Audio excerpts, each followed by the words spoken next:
Good morning, everyone. Thanks for joining. This is Low Code Campfire episode 14. I've got a question today. We're going to talk about the list of entities database model and anything else that you guys want to talk about.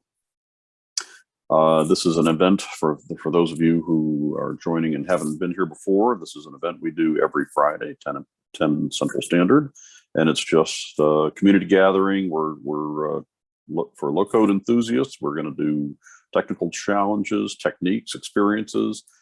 Sometimes there'll be questions from our crew about directions for the product, but it's just intended to be an open dialogue. We have all of our past 13 episodes are recorded, and you can see them on the YouTube Plant an App channel. Our agenda is, for anybody who's new, we'd love for you to say hi. Aside from that, we're just going to start talking whatever's hot on your mind, and then my prepared topic or two, and we'll go from there. But this is a participation event, so please jump in. If you happen to have noise going on behind you, it'd be great if you would mute as a courtesy. Also, I've got an air conditioner sitting next to me, so let me know, is that bothersome? No? Okay, thank you. We do have a Google form where you can submit questions and topics. So if you have them, this link is also in the invitation email that you received. So anybody new to the group and want to say hi?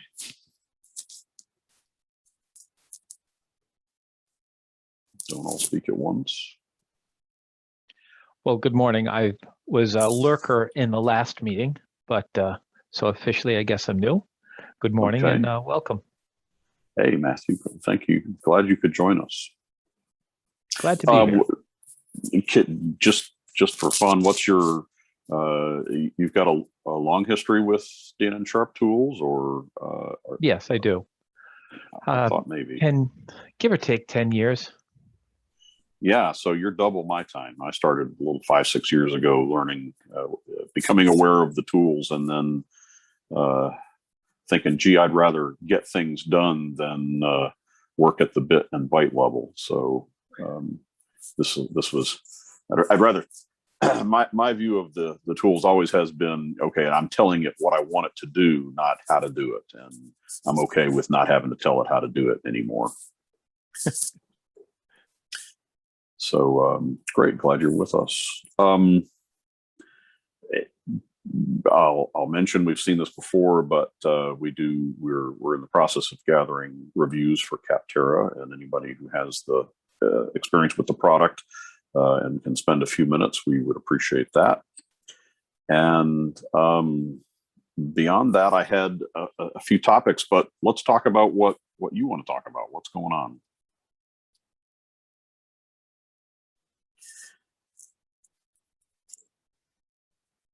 No? Okay.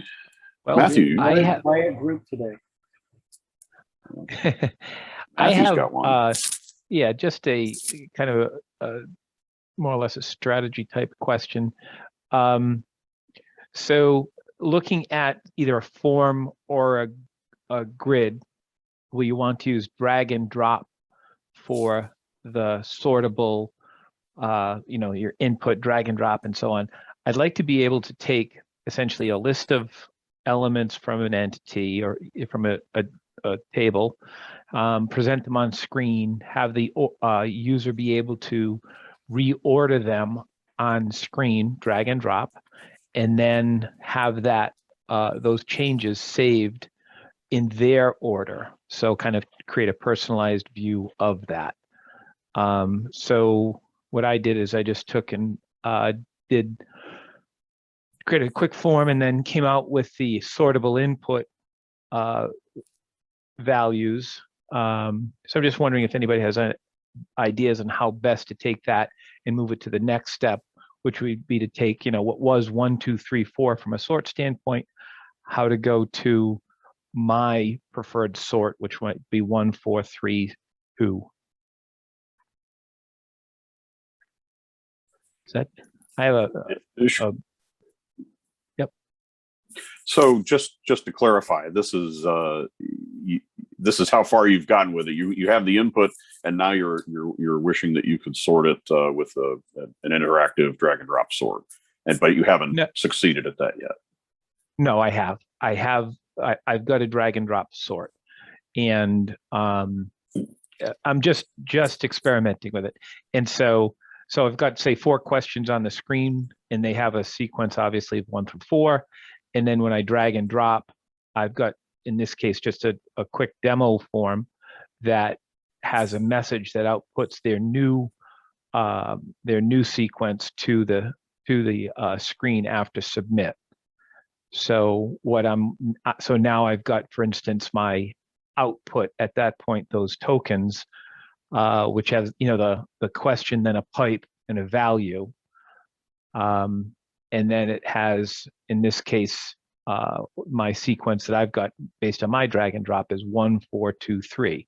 So now what I want to do is take that, my preferred sequence, and store that along with, in this case, the question itself, in a table that I'm building for me as a user. So the idea is that it's kind of a survey type application. So I have a list of potentially 50 plus questions that are standard questions that the user has the ability to, in this case, reorganize them based on what they want to be their preferred sequence. So this drag and drop seems like it works well. The output after the pipe is the sequence of my preferred sort. Now what do I do with it? Just so I can figure it out. I just figured. Okay. Might be valuable. Okay, so I can help a little bit with that. I think first of all, I haven't done anything with our drag and drop capabilities, so that would be new for me, right? So, but from a data perspective, I think I understand. So I have a form built, if you want to see it. That would be terrific if you're willing to share that. That'd be great. Sure. All right, now I just got to figure out how to share something on Zoom, and I'll be good. You should see a share screen button there, hopefully.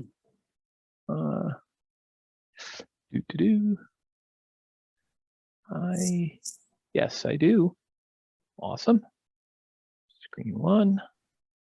Share. Oh, sorry, that's an old picture of my wife and kid. Be with me a second. Here we go. Okay, so here's the form, and so you can take the questions here, drag them, drop them, and I just hit a button, and this is just what I've just displayed a message here. Sure. So the way this form is set up, real quick, is sortable input. Here's a list of the questions, and then the pipe value along with the numerical, the starting order, if you would. Right. So, from my perspective, I mean, this is great. I'll have to play with sortable input. I haven't ever done that one, but from a data perspective, that you get that answer out. I assume what you're going to want to do is the next time you return back to this form or in some other, anytime you're returning this question, you want to present it in the user's order. That's correct. Yep. So you're probably going to be better off going with if the questions and original rank orders were in a data table to start with, then your data source could be a SQL query. Yeah, that's true. So I would probably back up a step and say that when a user starts, before they ever get to this form, that you would if you know all the questions in advance, if you copy all the questions into a table that has both a unique key and a question ID, so a screen ID, and then a default rank of 1, 2, 3, 4. If you copy all that if you have that, you take it from your master and put it into a user table, then this data source becomes a SQL query, querying that, looking for the right user, the right question set, and putting them in order. At the close of that, then you would, I mean, so when they save that, now your job would be to apply the sequencing that they did back to the question in the database. So that brings up one more thing, that you've got to have a key into the database, which could be the I'm sorry, which would be the question ID that you have to the right. Instead of 1, 2, 3, 4, it would be the ID of that item. So you would be able to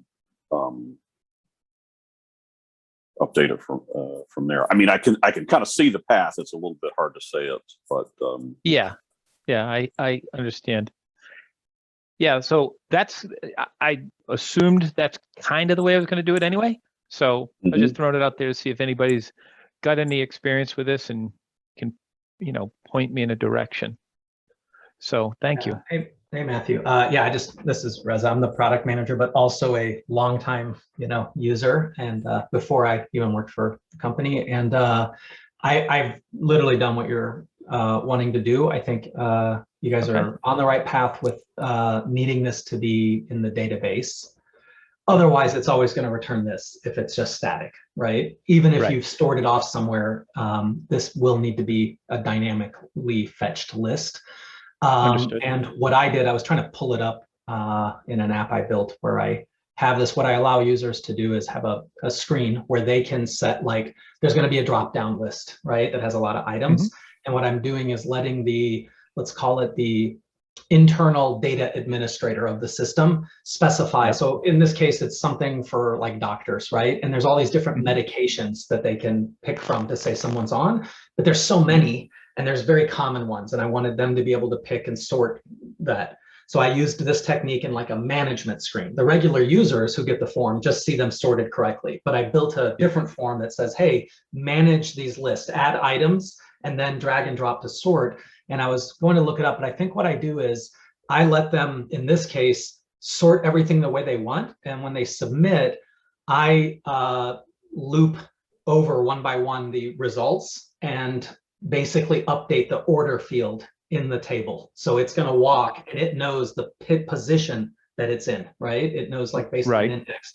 You've put Tylenol as number 1 and Advil as number 2. Well, as it's looping over those, with the database side, I have the ID of the record in question, and I know from the index, I'm on the number 2 one right now, Advil. So I just have like a little update query, stored procedure, whatever your poison is there, that I just pass in and I say, this ID, this is the sort order based on the index. And so it just walks the whole list. I do it all at the end. There is a save button though that I've made that says, go do this when you submit this. In my case, when you submit this form, it does require, so it's not happening. Like, there's another technique on Action Grid where every time they drag and drop, it fires off an event that says, go reorder them, right? But in this model that you've got, it would be something that says, look, after they sort everything and they submit the form, basically loop and walk over what they did here and just take the ID and the order and update them one by one. It's not bulletproof, but 99% of the time it works perfect. And then it even refreshes the form. You can reinitialize the form right after, so you don't have to close it. And they'll see it, like, everything sorted the right way, whether it's a form or it's on the screen or wherever. Like, they can get that immediate feedback. They know it worked. I can share with you, like, on the side or whatever, kind of what it looks like, what I did, and might help you a little bit there. Because I remember it wasn't like rocket science, but it took me a couple tries to get it working right. And so if it helps you, I'll share it. Yeah, that'd be great. And kind of even backing up a little further, yes, I understood that this would have to be kind of a SQL lookup to build the list and so on and so forth. But then the other more broad question is, with this sort of an approach, is it better to use, from a functional standpoint, better to use Action Grid or Action Form? Do you have any thoughts there? Initially in the top of my head, I think two things would influence that. One is how big is the list that they're sorting through, right? If it's a small handful versus is a whole bunch. Number two is, do they need other information to help them make the decision about what the priority is? If it's just seeing the alphabetical listing, right? Then the form is fine. If there was things like, hey, what status is this? Who created it? How old, other data that would help influence them, then grid is going to be what gives you that a little bit easier. But grid has a different technique where when you do the drag and drop and let go, you have the item that basically is above it and below it, and you would need to run your update query. Now, in that case, another kind of power user fan of the system, Jerry Mattox, I don't know if you ever come across him. He's in a lot of these. I don't think he's on today. He gave me a really, really slick stored procedure that he has and he just basically in his table, he has a field in any table called order. He makes it a decimal, not an integer, because it helps to do this. And this stored procedure he gave me will just run through and you can just point it to like any table and it will kind of take care of updating. So even though I've only dropped one thing on the grid and that, but he's able to go and have it like just go ahead and restate and renumber everything, and he uses that decimal technique as a placeholder, but it's not in the end result after a stored procedure. There's no decimals. That was like a momentary thing. So you can 1.1. Yes. Yeah. Okay. That's actually quite cool. I'll have to touch base with Jerry. And Reza, is that something that I mean, you said Jerry shared it with you. Is that shareable out? I think so. He was quite proud of it and eager to share it. So I don't think it's like, proprietary anything. It's just like, gosh, this has made life. I've had to solve this problem a long time ago, and it comes up enough for him that he's like, I'm just going to have this technique, and here's the stored procedure, and you pass some things into it, and it can take care of reordering all of this. And so, yeah, I don't think he'd have any problem with it. He was this sounds both like an opportunity for me to learn something, since I haven't done anything with drag and drop in the product. And then if Jerry has this stored procedure and it's willing to share it out, then I'd be happy to kind of package that up into a consumable thing, whether we do that as a, well, whatever format, perhaps in a Campfire or Cafe at some time, but I'd be happy to do that. So I'll take on doing some more with that. But in the meantime, carry on, Matthew, don't wait on me. I hope to do that the next week or two. But okay, yeah. Well, I think first of all, thank you, Reza and Dale. The idea of using a decimal as an interim placeholder while you finish your reorganizing is very cool. I like that idea. And yeah, it's just I just threw this together last night because I just started to really work with drag and drop a bit. And so this is exactly what I was hoping for, just some general high-level guidance. And if there's any kind of use cases, stored procedures, or anything else like that, I think it would be certainly helpful for me. But then I think a lot of other people would benefit from it potentially as well. So thank you. Absolutely. Well, thanks for bringing that question to the group. Anybody else got one to jump in? Hey, Dale, it's Craig. Good morning, everybody. I just had something real quick that I have, maybe sharing my screen would be a lot easier just to show. I have a token that you guys built for me that's working great, that sends a document via an API. Now I have another client that I want to send a document to, but their API requires form data in this value here. So I'm able to add the headers just fine. That's working great on the current one because it doesn't need this data. But now I need to add these parameters somehow to this token. And you can see here that the webClient.headers I'm able to add, and that works great. It's just those parameters now I need to add to this token. And I just can't figure out, the webClient I tried .parameter. I don't know if that's even possible through here. I just wondered if somebody's a lot more versed in Razor than I am. I can barely spell it. That goes, oh no, try this. Does that kind of make sense? Because it works here in Postman just fine. So this works in Postman because I get this back, as you can see here at the bottom. This works just fine. So I just got to figure out in Razor, how do I add these parameters because it's a form data?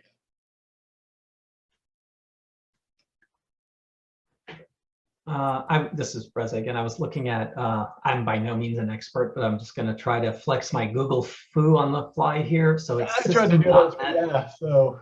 Web client. I think the key is if we could find there's probably that's a DLL that is included, or whether it was externally included or it's referenced up above.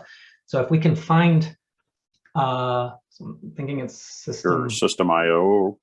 Or .web client. I'm going to see if that's a thing, and then hopefully we can find, yeah, so there's a web client class in Microsoft. Assemblies, and then the usings. So I don't know if you saw this. I'm going to drop it in the chat. Forgive me if you're like, duh, I already have that. But this, and I haven't read it, obviously, I'm not that fast, but this is the documentation on that DLL. And, you know, either we'll find it in here, or we can start looking at maybe Stack Overflow and some things. We can form a better question, a better search, or that sort of thing. This gives me a starting point. No, this is perfect. Thank you. Yeah, I'll search through here and look. I didn't even think to look through that DLL and what's available to that. So no, thank you, Reza. There you go. Perfect. Okay, good. We're knocking the problems out today. That's a good deal. I have one to add. Hey, Jim. Hello. So it's more of a technique question. I have a form that I need to pop up all over the application on a button click. And it just seems like a lot of overkill to add the form to every page and hide it. People use other techniques of, you know, maybe putting the form on a separate page somewhere and through JavaScript opening that page and just putting the button in different places. So you have a one form that you want to pop on multiple pages? Yes. I have one, I do the same thing where I just have, let's call it page one, where I just load the form. But on each page, I will load, but instead of loading a brand new instance of action form, I'll use an existing action form module, and then I will place it on that page. But I only update it once on page one. So let's just say I have it on page all the way through 10. I will load it, but when you load that module, I load it from an existing page. And I just have to maintain it on page one, but I'm able to pop it on all the pages. And that's how I'm doing it now. It just seems like adding that, going through and adding the existing form to every page, just so I could have a button at the top. I see what you're saying. Yep. Just seemed like I was doing it the wrong way. You know. Well, if it is the wrong way, we're both doing it the wrong way, because that's the only way I could figure it out. That's the way it works, but you're right. You do have to load it to every page. So ultimately here, let's just stick with the button part of it first, right? You want the button on a bunch of pages, but not all of them, right? Right. And so if there's not like a gazillion pages, then it just makes sense to add some module that knows how to pop up this form that's somewhere else, right? Right. I mean, in some ways you end up with you could just have a button that raises a form, right? But now maybe that's two modules. What I was getting at is there's a couple things you could do. One is you could just have something that's on every page that on it, let's say it's a form and it's pre-init, you keep an entity somewhere that says what pages or tab IDs should this be visible or exposed on. Then you can control where to show it and just go ahead and let the module be included in all pages in some spot, but it's not going to get in the way. The other thing I would say is that the one trick I've used or something in the past, I know that like on grids, you can tell it like where you specify like the different SQL and things when you're configuring the data source. It has a thing that says what's the URL to like the add form, the view form, the whatever form. So you could theoretically put a grid on a page that doesn't show anything. All it has is the fake add button. When you push that button, it's going to pass over or reference and be able to raise up something that's stored. Funny thing is that thing I was talking about earlier with my sorting, that is actually a separate page that hosts that form and stuff. And only in some places do I make it available. And that's what I did, was have a grid that can have its like, hey, where is the add form or add whatever located? You can do a lot there. So in my case, I'm actually loading up a whole tabbed interface with multiple forms and grids and stuff, but in a pop-up on page 1. And it's really sitting over there on page 2.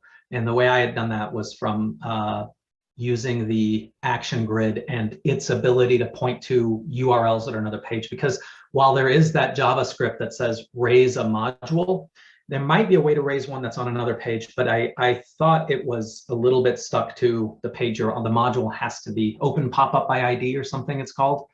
I can double check if that can target something that's on another page or if it has to be on the current page. Well, If I've never thought of using a grid without something connected to it. So that's a whole different place to go play with an idea and see what the results are.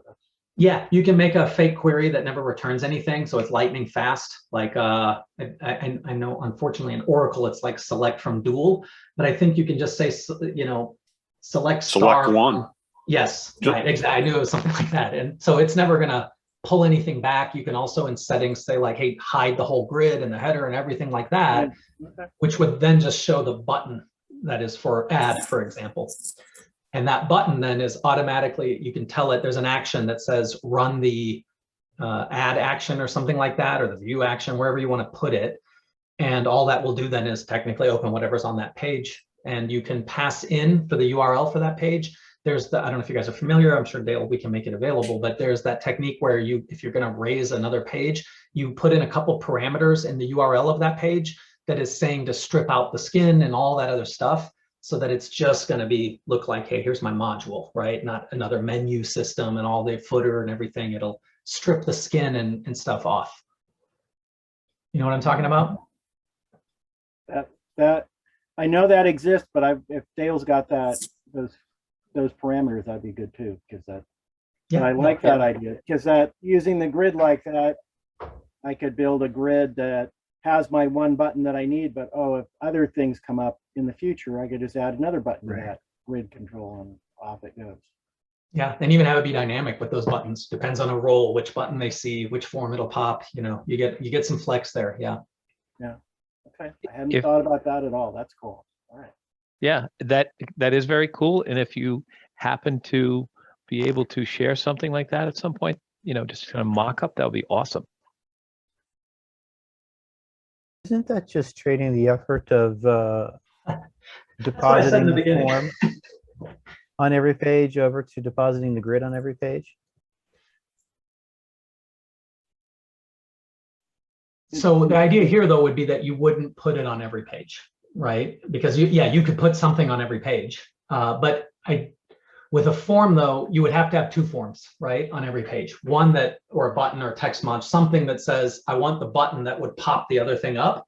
And then you got to have the other thing on the page too. So it's technically, because if the form is hidden, right, and you're going to raise it in a pop-up, there's no button for them to see and push. So now you need some other module that's got the button. So now there's two that you're carrying around with you. And that's what I was saying is, if you just said, hey, I've got a way to do this, I just didn't want it on every page, you could maintain somewhere else it could even be a token, right, that just says, here's the only pages I want this to be visible on. And then you can do a comparison that says, if tab ID is one of the ones that I want this on, yes, the module's on every page, but it's not shown on every page to the end user, right? You could kind of tackle controlling it that way. So that it doesn't, show up in your admin pages and different things like that. That can get in the way.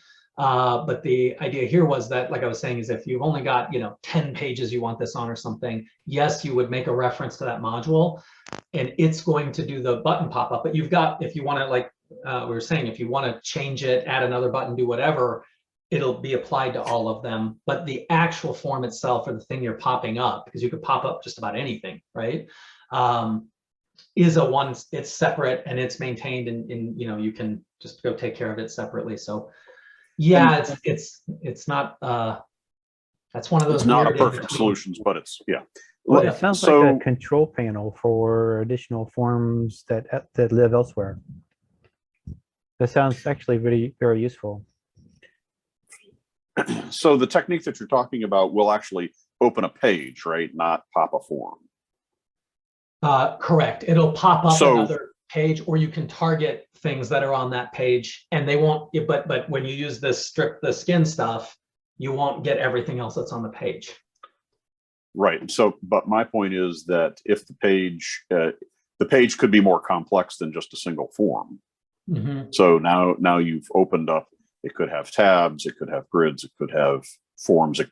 Its own level of complexity, and it's popping the page versus the original question: how to pop a form. So the technique can be used for a deeper purpose. So I did post that on the chat for anybody who needed it, and I'll try and remember to put it on when I do the recording for this for our follow-up people. And you guys Good can question. check this thing, see it in action. Just go to any page on your site, and if you put this as the query string parameter, you'll see how it strips it down to its bare essential components of the page. Takes all skinning and containers and stuff off. Now, if you still wanted your container, this is a two-part deal here. One is saying don't show the No skin. skin. The other one is saying don't show containers. If you wanted the skin but no containers, or containers, So you and can no play skin. with it a little bit, Yeah. but this is the everything one. Yep. No theme or content. Yep. Cool. All right. So I'm going to back up to a couple of the things that we had going on, and which is back in Campfire 7, there was a question about how can we create users interactively, and we that would work with Plant and App, and we did that. Since then, I found out that currently the Plant and App assumes that a username is an email address, and it's not a huge hit if it isn't, but what you'll find is that the configuration users page, if you're trying to change the role or change the attributes of a user, you're not going to be able to save it. There's just an edit in progress there that prevents that form from saving. So if this is just kind of an add-on to what we talked about that day. Yes, you can create a user. All they have to do is have the Plant and App roles, and they get to be visible within the Plant and App users, and to be able to do Plant and App permissions. But if your username format is not an email address currently, the answer is that you would have to maintain their roles through DNN, not through our product. We're looking at that. Whether or not that's where we're going to end up is another question, but currently username must be an email address, or you manage it through DNN. I can't remember, was that you, Mark, that we got into that question? Yeah, how to create users. So I mean, it's a small thing, but I just wanted to note it. I came up this week for another client. Thank you. Sure. We specifically had a question from somebody asking about the link tables when it's a list of entities. And so I thought I would show a little bit about that, just kind of how that scenario is created, hopefully answering this question along the way. So let's, Zoom is making me crazy here. Let's see if I can get to it. I have created a scenario where we have a list of entities in use. So, for example, I have tasks and task steps. So for preparing for low-code Campfire, this is a list of entities linked to a list of task steps. And if I were to go there, let's see if it'll go there for me. So the task steps, there are many that you can send in invitations and prepare slides is the activities that I've got identified. Versus I have a completely different task I have to do, perform quality assurance on our newest release, and the different list of tasks. So the question was just kind of from a data standpoint, what does that look like and how does that link? Because it happens automatically. I guess before we dive into that part of it, we should take a look at the configuration. So if I go into, this is App Builder installed in a DNN system. So it's not configuration page. It's where I dropped it as App Builder. If we look at entities, I have used the namespace task for this. And so we have tasks and task steps. So task steps looks like this. They have properties. It has a name, a description, and estimated hours. And so that's that entity. And if I go back to task, I defined it as I have name, description, estimated hours, and then step is a list of task steps.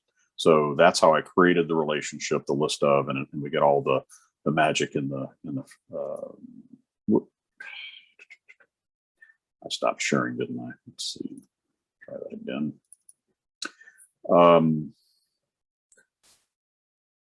So that's how I get this, step linkage in our automatically generated content.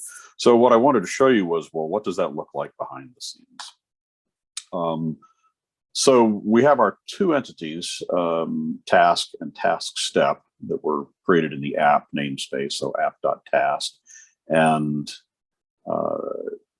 so we get the standard fields that Plant an App seeds into the file for us, table for us. But then there's name, description, estimated hours, and this all has an ID. And if we were to look at this table, I'm just going to use the SQL Server Management Studio here to edit it. So we see we have our two records, 1 and 2, who it was created by and when, and then we have a name, a description, estimated hours.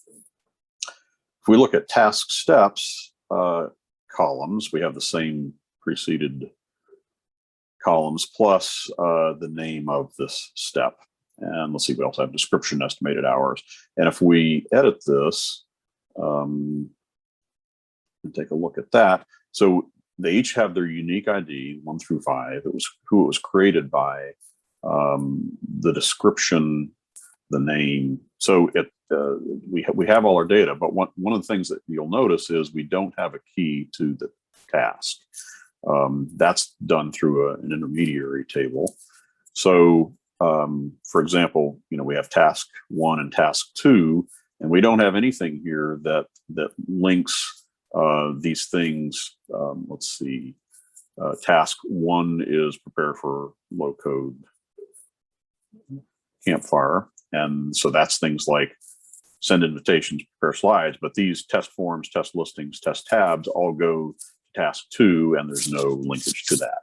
So the linkage happens through this additional table, and we pick this name in Plant an App, automatically generate it based on your the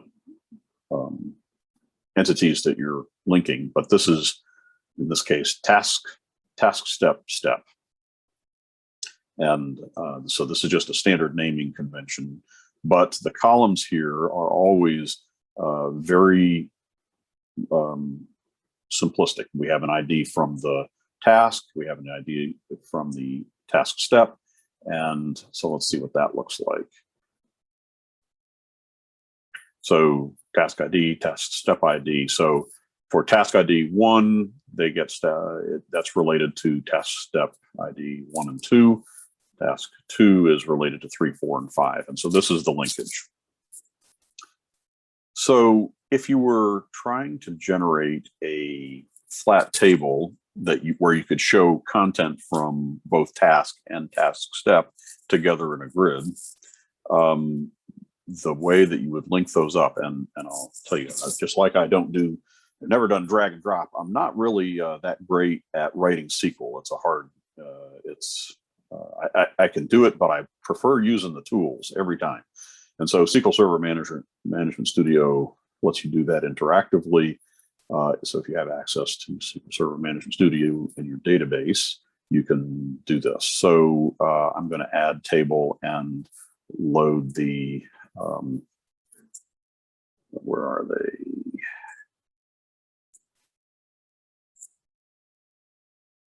course, now I can't see what I'm looking for here. I'm looking for app. It Oh, might be yeah, a lot. yeah, it's sorted, right? Sorry, because of the yeah. So we're looking for task, and then task step and task step, task step step. So I'm going to add the task step, and I'm also the intermediary file, the list of linkage file, and then also add the task step. And so within the database, we have predefined, and so those relationships come up that were task is one to many with task step, and task step is many to one. I'm sorry, task is one to many with the linkage table, and the linkage table is also many to one with task step. And so we could pull out the things that we want to see. The way I started here, I have everything from task already. And so we could, for example, add the ID, the description, the hours, the name from task step, and run our query. I'm going to get this out of the way here, so that now we can see that for task ID 1, it's linked to task 1 and 2, send marketing, Google presentations. But notice in SQL Server Management Studio, when I did this interactively, because some of these fields have ambiguous names, it's just assigned a name. So you may get into having to assign an alias. And so, for example, this you might want to call this the step ID and the step description, step hours, step name, something like that, so that when it runs, it returns columns that are useful to you. So question so far, usefulness, not useful. I knew this already. I'll have a question. You could handle it now or sometime before you close your screen. Yes, sir. Okay, if you put the view back up there where you've got the 3 tables and the relationships, I have a situation, well, I often have a situation where I want to put some qualifiers in that intermediate linkage table, like the date the relationship was created, or the person that I'm assigning to that relationship between the 2 tables, that kind of thing. So I want to adjust that linkage table, and I had a question before, and I think we covered it, but I wonder if anybody else has any more input. The way for me to do that, I presume, would be to get in here to the Management Studio and do that myself, but I think that would break Plant and App's awareness of me having done that, and ability to manage it through Plant and App. And, any comments on that? So my understanding, and Reza might, if he's not away from the keyboard, might be able to jump in and help too. But my understanding of this is that it won't break Plant and App, but Plant and App certainly wouldn't have an awareness if you added columns to this table. So just as long as you left the original, the task ID, task step ID, left it, all that alone, and added your own descriptors of the relationship to it. But then, of course, you're also responsible for how to manage those things, doing your own updates to them.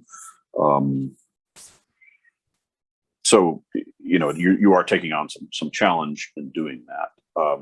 At this point, we don't have any way to add descriptors to that. It occurs to me that you could also add a true entity that had as properties task ID, task step ID, and then manage it there. It would cause you to have an extra join when you want to use that information, but it would be, you would then at least have some basic CRUD, create, read, update, delete, that could be used to manage it, but you'd still end up having to manage it. It would just be perhaps a little bit less outside Plantain app. It wouldn't be normalized. So Reza, thoughts? Yeah, so a couple of points there you touched on. First one was the first thing you said. So yeah, my understanding is the same, Dale. I think we could try it out, but there are separate tables inside Plantain app where when you're in the entity builder and you're telling it about like, hey, I want this one sortable and blah, blah, blah, you're describing to the system, here's my data model, right? The system then takes and walks that entry and uses it to generate all of this, right? So it should leave alone anything that you've done extra. It's not going to go and be like, look for columns I don't know about and drop them and kill them and all of that when you do overrides and things. It's just not natively going to expose them to you. But if you wanted some like, a date created or something like that to just happen automatically on insert and things like that, like you could do that and you should be fine. I don't think anything, if you break the relationship, I think the table goes away. I mean, you're going to lose all of this anyhow if you deleted it off the entity that's saying, I want a list of task steps, and you kill that relationship, it's going to clean up these tables behind itself. So I think the fundamental thing I'm saying is you can extend or mess with these tables yourself, not using Entity Builder, and Entity Builder will ignore that.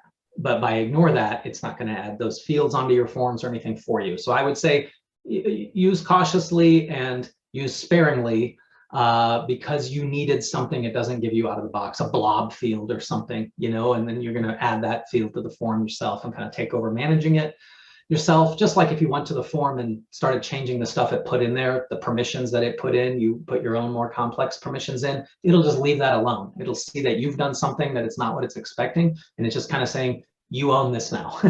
It's not the wizard anymore. With that said then, so that's the database part of it. I would say, depending on what you're trying to do, I usually go to what Dale is. This is great for very simple connections, right? I want to do some tags and have a bunch of different, few files I want to upload. Just handle it for me, and I don't need to be fancy and have extra stuff. It's really just a great, quick way to handle all of this. Imagine, in the normal non-Plantain app world, you got to create all these tables and keys, and I mean, this stuff takes a lot of time, and to kind of get right and be consistent with. So it's kind of giving you the easy CRUD version of it. When I do have things that are more complex, especially like where I want to describe the nature of the relationship more, right? Who created this, and that sort of stuff about the relationship. Maybe put an order, display order, and all that stuff in. I do what Dale's saying, and I don't just do a list of, but I kind of use I still use entities and everything, but I make one that is like, hey, what I would do is have an entity. So you have task and task step. What I would do is create the third entity that's acting as task step, and it would be just hey, I'm going to have a task entity. So I would have a field called task, and it's going to be a type entity, and it's going to point to the task entity, and I'm going to have another one called task step, and so then through various middle one might be task step relationship. Yes, right. But what I can do then is who created it, what's its priority, what's its status, it just depends what I'm doing with this relationship. And then, yeah, it could be 2 drop downs or something where I just pick them, or it could be, again, you have ways to pass stuff in. So I might be looking at a grid and I'm like, oh, I want to add a task step to this task. When I pop my form up, that's for task step table I made, the entity I made, I'll pass the ID of the task I was on. So I don't have to even pick that. It can be hidden. The user doesn't need to come and manually do all of this. I'm still going to have to pick, well, what's the step I want to link it to, right? But what I can raise is something that shows a list of steps. And then I can just say, that's the step I want. You could have 2 grids side by side, pick them both, whatever, and then say, or a form or something that says this one and this one go. It'll pop up something. The reason you would do that, though, is because in that middle table, you've got other data you want. That relationship is more than just being a linkage. It's a pivotal part of what you're doing, right? So an example of something, I'm doing something like this right now. We have an instance called build internal. It's where we actually do all our DevOps for Plantain app. And as our list of sites and things that we need to test is expanded now. So that's always that bake thing I talk about, like, hey, we think we're done. but before we release it to everybody, we're going to update all of our sites and make sure everything works still, right?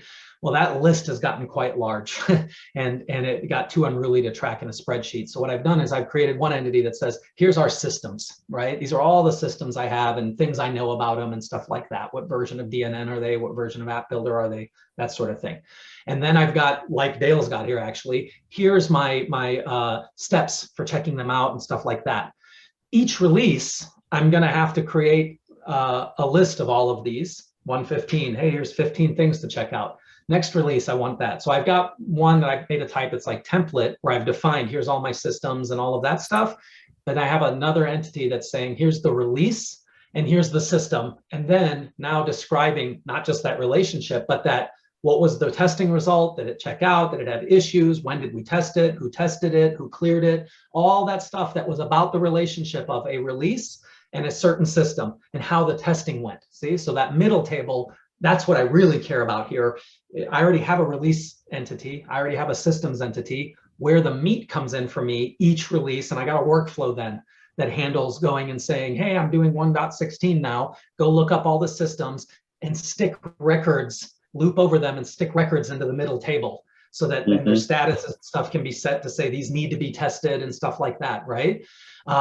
Now we as a team can see, hey, everyone, here's where we are. What needs to, okay, I'll take this one. Well, assign yourself. Okay, as you're testing, you know, that middle relationship of how it went, that middle table is the one that I need very verbose and I need it over and over and over again. So for me, I generated that model and then I just use workflows to handle populating, moving, once all the steps are completed, saying this one's done and it's all the steps were considered successful, signed off on this system. Yeah, that sounds good. It sounds like you're just intentionally creating your own entity, which will serve as the many-to-many relationship. Yeah, and all that extra data. The key is because I need to know more than that's just why the you would do it. data. Yeah, because otherwise you let Plant and App create the many-to-many and just run with it. But if you need all those extra parameters or extra pieces of information, you create your own table as the many-to-many. and just point to the two other entities plus my fields that will happen each time. Right. I like it. Okay. That answers my question. So- Sorry if I diverted your Oh, no, this is great. demo. And Ben's been patiently waiting. What you got, Ben? Raised your hand. Did you mean to?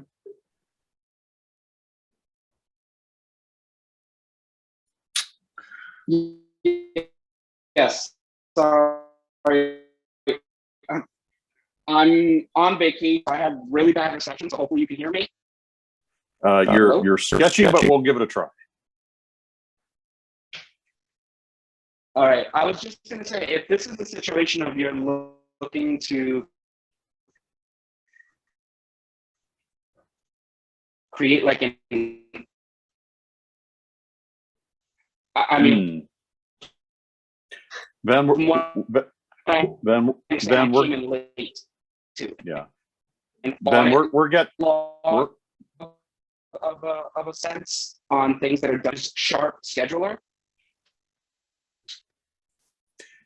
So Ben, unfortunately, we're getting about every fourth word, so we're probably not going to be able to. We can follow up. Let's see. Yeah. Yeah. If it's short enough to put into a question, maybe you can type it that way, and otherwise, maybe we can circle back to it next week. In the meantime, I think what I'm going to do is just wrap for this question that we did SQL Server Management Studio to explain this particular relationship. And what I wanted to demonstrate is that SQL Server Management Studio is generating the SQL that, behind the scenes as I was interactively doing it. And now I've gotten happy with the results. And so now we have this. I'm going to take out this top 200 restriction because we want all records when we actually use this. But this query can now be used directly within the product to, for example, as the source for a data grid and or a token, or yeah. Oh yeah, I mean anywhere you want to use it, and I'll just demonstrate, for example, that if we were to go into SQL Console and paste that same query and run it, that it'll run and return that. So that's kind of, that closes that off. What the relationships are. If you have the skills to write SQL, you can do it that way. If you have access to SQL Server Management Studio and the database, you can do it that way. But that's kind of the outline, at least, of the steps. I'll also mention that I have put together a couple of workflows that generate this kind of SQL. And when if somebody absolutely needed it, I could share it now. But when we get to the point where we have shareable workflows, then it'll definitely be out there. And that's something we were discussing this morning, where that goes on a roadmap. But we definitely want to make, when we have these workflows that perform common tasks or something that might be useful to others, that we make them shareable. So that'll come. If somebody really needs it, I'd be happy to share it. There's some limitations on what we can do there, but I could definitely show you the technique and share it. And so now I'm circling back. I see Ben has typed his question. I've done something. If what you're looking to do an audit log, use Sharp Scheduler with a table trigger, then when a change is made to the parent table, then automate some data entry in an audit table. Not sure if that's a useful idea.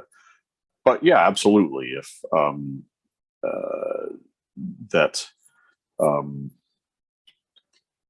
the triggers that happen in automation or Sharp Scheduler could definitely be used to help do things as changes are happening to those tables, including the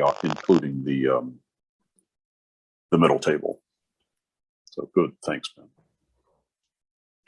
All right, and then I think I'm going to save this one for another time, because this is kind of a bigger topic. We are trying to understand and come up with our plan for multi-portal support, and we've had discussions on that in previous campfires, and we'd like to make sure that we understand what that means to you. This is something that's particularly important for people coming from .NET Nuke and the DNN Sharp tools and migrating into Plant and App, that might have something already built around having lots of portals. And I know that some of you particularly are interested in this answer, but we need to understand exactly what we need to provide. We have some ideas, for example, about making entity relative to one portal, and making other things available throughout the portal. So what things that we can do that are easier, that will still support you, but we want to make sure we're on target with that. So we'll take that one up in another episode. And I think that's all we have. We have a couple more minutes if anybody has any closing thoughts, but that was a good discussion today. Closing thoughts. Real quick, I just wanted to make sure we clarified, because there's a few things. We're speaking specifically of child portals here, right? Not multi-environment or multiple sites and licensing. A bunch of things kind of came up. I just want to make sure everyone knew, if you've got child portals going on, that's that specific one we want to try to solve here. Yep, and to clarify, the multi-environment, which we have to come up with better terminology, but multi-environment is very important to us, and it's at the top of our list, because when you have production, development, staging, we want to be able to support that for enterprise customers that require those kinds of environments. We know that we have some changes to do to accomplish that, and that's on the roadmap, but that's multi-environment. So absolutely, child portals is what we're talking about, a better understanding. Make sure when we spend the effort to do some development to make that work well, that we actually hit what you're trying to do in the first place, what you need us to do. All right.